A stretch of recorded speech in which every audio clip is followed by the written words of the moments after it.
اللہ رب العزت نے قرآن مجید کے اندر سورہ کوثر کے اندر نماز کے ساتھ قربانی کو متصل بیان کیا ہے۔ فَصَلِّ لِرَبِّكَ وَانْحَرْ، اپنے رب کی بارگاہ میں نماز ادا کیجئے، وانحر، اور قربانی کیجئے۔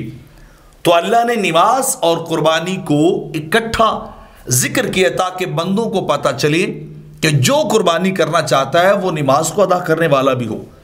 اگر قربانی کی صورت میں مالی عبادت کی جا رہی ہے تو فصلی کے کلمے سے اسے بدنی عبادت بھی سکھائی جا رہی ہے، لازم و ملزوموں سے جو ہے وہ کیا جا رہا ہے۔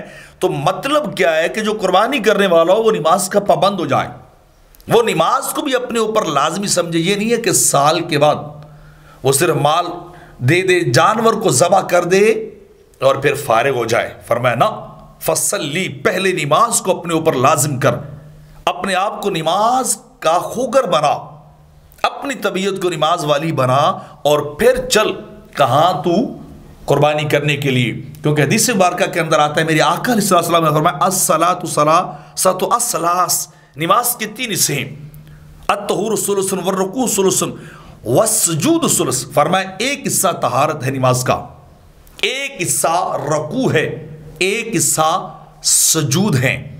یہ تین حصے نماز کے۔ اور آگے سنیے کتنی پیاری بات ارشاد فرمائی، میرے آقا نے ارشاد فرمایا فمن ادا بحقها قبلت منه وقبل منه سائر عمله، کہ جس نے نماز کو صحیح طریقے سے ادا کیا تو اس ایک نماز کی وجہ سے باقی اعمال قبول ہو جائیں گے، باقی اعمال بھی اللہ کی بارگاہ میں پسندیدہ ہو جائیں گے اگر نماز تمہاری قابل قبول ہو جائے گی۔